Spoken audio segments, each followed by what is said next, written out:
오늘 우리에게 주신 하나님의 말씀은 구약성경 잠언 12장 13절부터 15절까지의 말씀입니다. 구약성경 923면쯤에 있는 잠언 12장 13절에서 15절까지의 말씀입니다. 다 찾으신 줄 믿고 저희 함께 한 목소리로 읽도록 하겠습니다. 악인은 입술의 허물로 말미암아 그물에 걸려도 의인은 환난에서 벗어나느니라. 사람은 입의 열매로 말미암아 복록에 족하며 그 손이 행하는 대로 자기가 받느니라. 미련한 자는 자기 행위를 바른 줄로 여기나 지혜로운 자는 권고를 듣느니라. 아멘.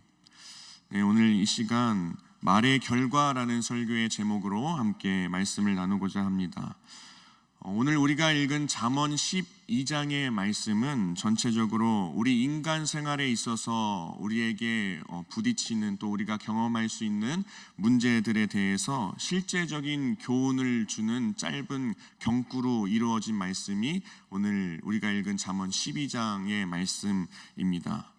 물론 이 12장 전체적인 내용을 잘 들여다보면 무언가 계속해서 반복되는 말들이 있는 것처럼 보이고 무언가 혼합되어 있고 또 산재되어 있는 것처럼 보이기도 하지만 크게 몇 가지 주제로 또 나누어 볼 수 있는 것이 바로 오늘 읽은 본문 말씀 잠언 12장의 말씀입니다. 우리가 살펴보면 이 본문에서 우리가 가장 자주 발견하게 되는 것은 바로 악인과 의인에 대한 말씀인 것을 우리는 알 수 있습니다. 여러분, 악인과 의인은 말과 행동 또 삶이 정반대입니다. 그래서 오늘 이 시간 잠언 이 12장 말씀을 통하여서 우리는 악인과 의인의 차이에 대해서 정확히 깨닫고 알아갈 수 있어야 할 것입니다. 그 깨달음으로 말미암아 악인의 길에서 떠나 의인의 길을 걷고 악인의 행위를 버리고 의인의 삶을 살아가고 또 그 의인의 모습을 나의 삶의 모습으로 만들어 나가서 지혜자로서의 삶을 살아가게 되는 저와 여러분의 삶이 되길 간절히 소망합니다. 오늘 본문 말씀은 특별히 악인의 말과 의인의 말에 대해서, 특별히 말에 대해서 말씀하고 있는 본문입니다. 사실 최근에 우리 담임 목사님께서 주일 설교 말씀을 통해서 말에 대해서 굉장히 귀한 말씀을 전해주신 것을 우리는 기억할 수 있을 것입니다. 다시 한번 담임 목사님께서 전해주신 그 말씀을 기억하면서 또 오늘 이 시간 새벽에 주신 말씀을 더하여서 우리 여기 모인 성도님들 한 분 한 분 이번 한 주간을 살아가시면서 이 의인의 말을 통하여서 사람을 살리는 말의 능력을 경험하시고 또 하나님께서 의인에게 주시는 축복을 경험할 수 있게 되길 간절히 소망합니다. 여러분, 우리는 의인과 악인에 대해서 어떤 사람이 의인이고 어떤 사람이 악인인지 어떻게 알아차릴 수 있을까요? 그것은 우리가 쉽게 그 사람이 쓰는 말, 그 사람이 쓰는 언어를 보면 우리는 조금은 알 수 있는 것 같습니다. 의인은 사람을 구원하는 말을 사용합니다. 또한 오늘의 말씀처럼 환난에서 벗어나게 되고 입술의 열매로 풍족한 복을 누리게 됩니다. 또 의인은 남의 말을 할 때 굉장히 긍정적으로 좋게 하는 경향을 보이곤 합니다. 가는 말이 고와야 오는 말이 고와서 서로 화평을 이루게 되는 삶이 바로 의인의 삶인 것을 우리는 알 수 있습니다. 그러니 자연스럽게 이 의인의 삶에는 다툼이 사라지게 되고 오직 하나님께서 주시는 평안과 기쁨이 누려지게 되는 삶이 또한 의인의 삶입니다. 그리고 의인은 자기 자신의 지식을 자랑하지 않습니다. 물론 시간이 지나 그 뛰어남은 결국 자연스럽게 드러나게 되어 있지만 의인은 자기 자신의 지식을 자랑하지 않고 나 자신을 내세우려 하지 않는 삶이 바로 의인의 삶입니다. 그렇다면 악인의 삶, 또 악인의 말은 어떠합니까? 악인은 입을 열기만 하면 거짓말을 하게 됩니다. 또 상대방을 무너뜨리고 넘어뜨리려는 말을 참 많이 하게 되는 것 같습니다. 그러다 보니 이 악인의 주변에 있는 사람들은 그 악인을 떠나게 되기 마련이겠지요. 그래서 결국 이 악인은 사람들에게도 그 떠나보냄을 당하고 또 하나님께로부터도 징계를 받는 삶이 바로 이 악인의 삶입니다. 여러분, 질문하고 싶습니다. 여러분의 현재의 삶은 의인의 삶에 가까우신가요? 아니면 악인의 삶에 가까우신가요? 우리는 우리의 삶에서 이 악인의 말을 하는지, 우리의 삶에서 내가 지금 의인의 말을 하면서 살아가고 있는지 한번 되돌아볼 필요가 있어야 합니다. 또한 우리의 믿음의 현 주소, 우리의 영적인 상태의 현 주소를 살필 수 있는 바로미터 중 하나가 바로 우리의 언어, 우리의 말인 것을 우리는 늘 기억하며 살아가야 할 줄 믿습니다. 정말 바라고 원하기는 우리 성도님들 한 분 한 분 어떠한 경우에서든지 어떠한 상황에서든지 악인의 말을 쫓아 살아가는 것이 아니라 의인의 말을 하기를 결단하는 하나님의 자녀로서의 삶을 살아가는 저와 여러분 되길 간절히 소망합니다. 여러분 잘 아시다시피 우리의 이 말에는, 우리의 혀에는 굉장히 강력한 힘이 있다는 것을 우리는 알고 있습니다. 그래서 잠언 18장 21절의 말씀에서도 이렇게 이야기하고 있죠. 죽고 사는 것이 다 혀의 힘에 달려 있다라고 말씀하고 있습니다. 우리의 말은 다른 사람들을 짓밟아버리고 또 다른 사람들에게 상처 주는 강력한 무기로서의 역할을 할 수도 있고요. 또 반대로 사람을 살리고 영혼을 살리는 이 긍정적인 역할을 하는 귀한 도구로서의 또 말을 우리가 하면서 살 수도 있습니다. 여러분 잘 아시다시피 1866년 알프레드 노벨에 의해 발명된 다이너마이트라는 것이 있습니다. 이 다이너마이트가 사실은 처음에 발명되었을 때에는 뭔가 길을 내고 건설하는 것에 굉장히 주로 많이 사용되었습니다. 다시 말해서 사람들의 삶을 굉장히 효율적으로 살아갈 수 있게끔 만들어진, 발명된 것이 바로 다이너마이트입니다.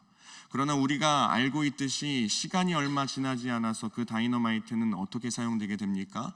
바로 전쟁에 사용되게 되죠. 그래서 수많은 사람들의 목숨을 앗아가게 만든 것 또한 다이너마이트임을 우리는 알 수 있습니다. 여러분, 그런데 우리의 혀, 우리의 말도 마찬가지인 것입니다. 굉장히 강력한 폭발력이 있고 굉장히 강력한 힘이 있습니다. 그리고 다이너마이트와 같이 우리의 말은 좋은 것에 사용될 수도 있지만 나쁜 것에 사용될 수도 있다는 것을 우리는 늘 기억할 수 있어야 합니다. 우리는 우리의 말이 어떻게 나쁘게 사용될 수 있을지 참 잘 알고 있는 것 같습니다. 다시 말해 우리의 말이, 우리의 언어가 무기가 되는 순간이 어떤 순간인지 우리는 참 잘 알고 있는 것 같습니다. 어떤 것이죠? 바로 소문내는 것, 또 비방하는 것, 뒤에서 뒷담화하는 것 등 이런 것들이 있을 것입니다. 우리는 살다 보면 참 우리의 말로써 다른 사람들에게 상처를 많이 주며 살아가는 것 같습니다. 그리고 이 말로 주는 상처의 형태에는 여러 가지가 있지만 우리가 가장 먼저 생각할 수 있는 것은 소문이라는 형태입니다. 소문.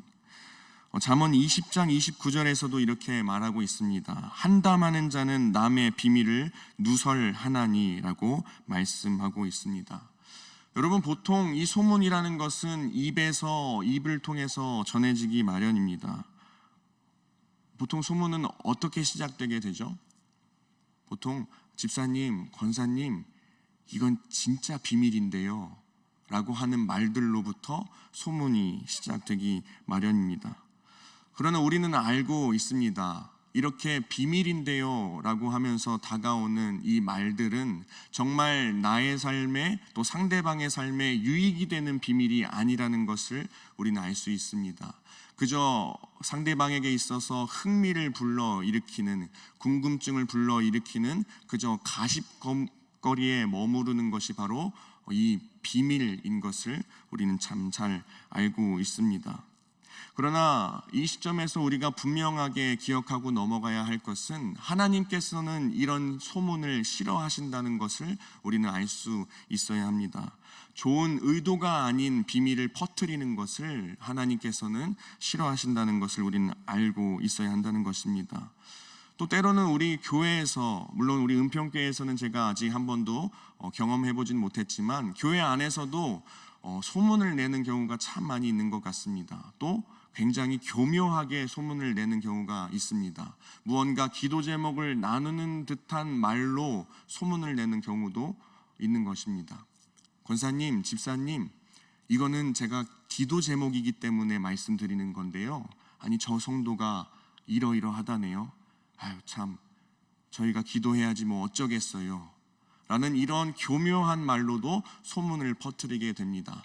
당사자와는 직접적으로 대화를 해본 적도 없으나 뭔가 영적인 말로 포장을 해서 소문을 퍼뜨리는 일도 우리 교회 안에서 일어나게 되는 것을 우리는 발견할 수 있을 것입니다. 하지만 이것 또한 우리는 알고 있지요. 정말로 그 소문 내는 것에 있어서 진짜 그 상대방을 기도해주기 위한 기도 제목으로 말하는 것이 아님을 우리는 알 수 있습니다. 또한 그 소문, 교묘하게 소문내는 것이 정말 하나님과 관련이 있는 것이 아니라는 사실도 우리는 잘 알고 있을 것입니다.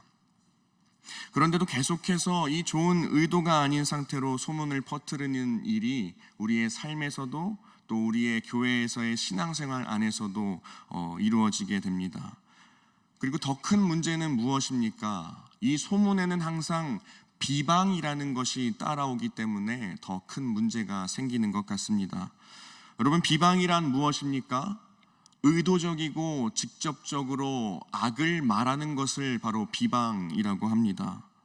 시편 15편 1절에서 3절 말씀에 보면 이 비방에 대하여 성경은 비방이 하나님과의 관계를 끊어놓는 것이라고 말씀합니다.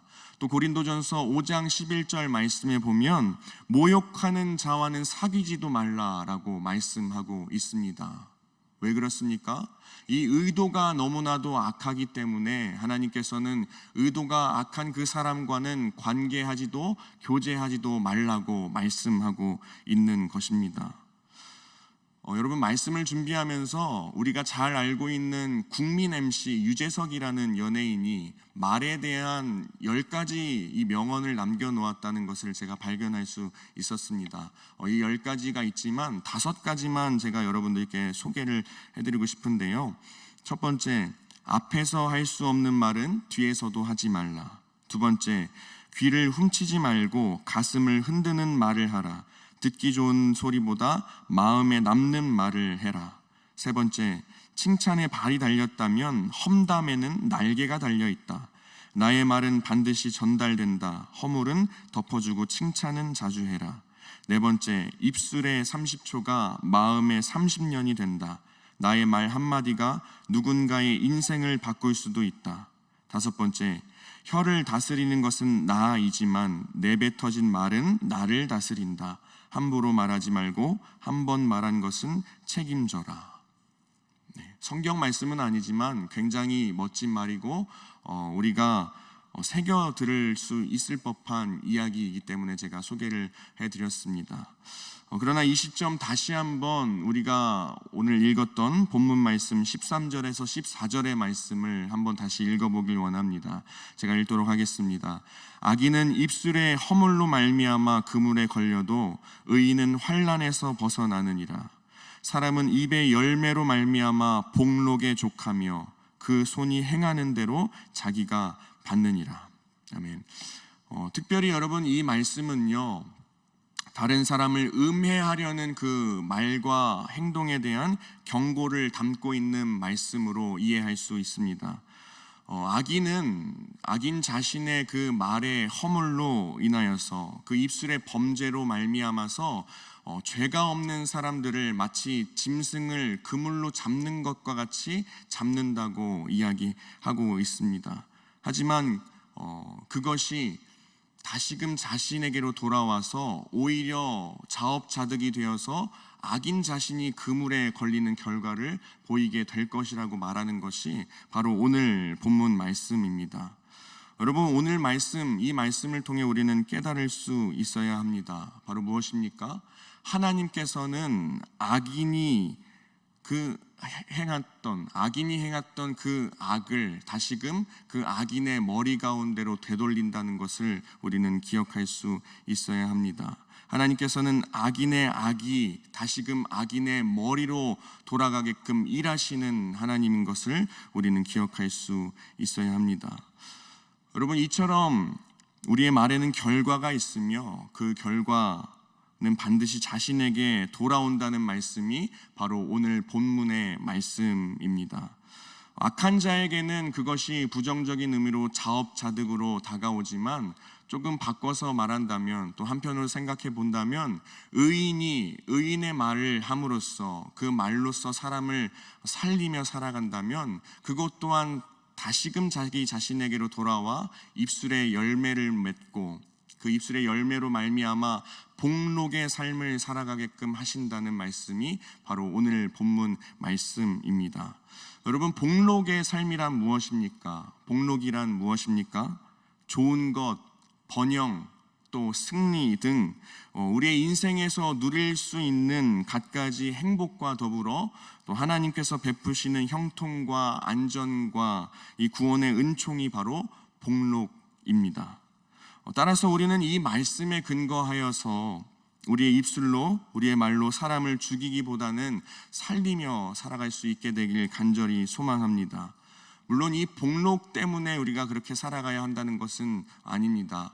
우리는 그리스도인이기 때문에, 주의 자녀이기 때문에 마땅히 의인의 길을 걸으면서 의인의 말을 함으로써 사람을 살리고 영혼을 살리는 말로서 살아가야 함을 믿습니다. 그러나 오늘 이 본문의 말씀을 다시 한번 바라보게 되고 우리가 이 말씀을 듣게 되었으니 이 말씀을 기준 삼아서 말의 지혜를 행하며 살아갈 수 있어야 하는 것입니다.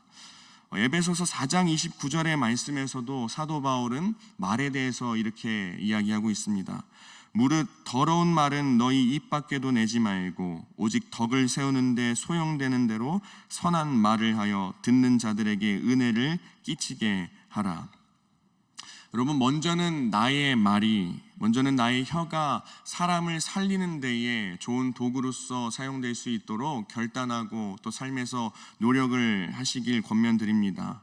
또 그리고 그 가운데에 매 순간순간마다 예수님이라면 이 순간에 어떠한 말씀을 하셨을까라는 질문도 던져보시길 바랍니다. 그 질문에 대한 답이 우리의 입술의 선포로서 나타나게 될 것이고 우리가 해야 할 말의 지혜를 가져다 줄 것이기 때문입니다. 연이어서 15절 말씀을 또 보겠습니다. 미련한 자는 자기 행위를 바른 줄로 여기나 지혜로운 자는 권고를 듣느니라. 아멘. 여기서 우리는 지혜로운 자의 경청에 대해서 한번 살펴볼 수 있습니다. 여러분, 한 사람 한 사람 여러분의 삶 가운데서 정말 사람을 살리는 말을 하며 살아가길 원하십니까? 그렇다면 우리는 먼저 경청하는 자세로 삶을 살아가야 할 줄 믿습니다. 여러분, 말을 하려면 우리는 먼저 들어야 합니다. 들은 것이 우리의 말을 통해 나오게 되는 것입니다. 그래서 우리가 어떠한 음성을 듣고 살아가느냐도 굉장히 우리의 삶에서 중요하다는 것을 우리는 깨달을 수 있어야 합니다. 만약 현재 여러분의 삶 가운데서 무언가 말에 있어서 나의 혀와 나의 언어에 있어서 문제가 드러난다면 여러분, 먼저 내가 경청하는 삶을 잘 살고 있는지 되돌아보시기 바랍니다. 또한 내가 어떠한 음성에 귀 기울이며 살아가고 있는지 한번 되돌아보시기 바랍니다. 여러분, 말을 많이 하려 하지 말고 먼저 들을 수 있는 것이 지혜자의 삶입니다. 힘든 말도, 때론 나에게 아픔이 되는 뭔가 찔리는 듯한 말도 들을 수 있어야 합니다. 또한 관계 형성이 잘 되어 있는 신뢰가 쌓인 그 관계 안에서 나에게 주어지는 충고에도 내가 귀 기울이고 경청할 수 있어야 합니다. 여러분, 그래서 교회 생활을 하면서 공동체가 중요한 것입니다. 그래서 교회 생활을 하면서 나에게 멘토가 있는지 또 동역자가 있는지 중요한 것입니다. 나에게 쌓여진 그 관계망에서 그 신뢰로서 쌓여진 관계를 통하여서 우리의 삶 가운데 충고를 들을 수 있게 되기 때문입니다. 또한 우리에게 더 중요한 것은 무엇입니까? 우리는 그리스도인들이기 때문에 또 주의 자녀이기 때문에 하나님의 음성에 경청할 수 있어야 할 줄 믿습니다. 신명기 6장 4절 말씀해 보면 쉐마 이스라엘아 들으라 우리 하나님 여호와는 오직 유일한 여호와이시니 라고 말씀하고 있습니다. 여러분, 이 신명기 6장 4절의 말씀은요, 이스라엘의 존재가 하나님 앞에서 어떠한 존재인지를 잘 드러내는 말씀입니다. 어떠한 존재일까요? 바로 듣는 존재라는 것입니다. 여러분, 우리는 모두 하나님 앞에서 하나님의 말씀에 또 하나님의 음성에 귀 기울여야 하는 존재임을 믿습니다. 그리고 그 음성을 들음으로 말미암아 우리의 말이 하나님의 지혜의 언어로 변화되어야 할 줄 믿습니다. 따라서 우리가 무언가를 하나님 앞에 쏟아내는 기도를 하는 것도 중요하지만 주의 음성을 듣는 이 듣는 기도에도 힘써야 한다는 것입니다.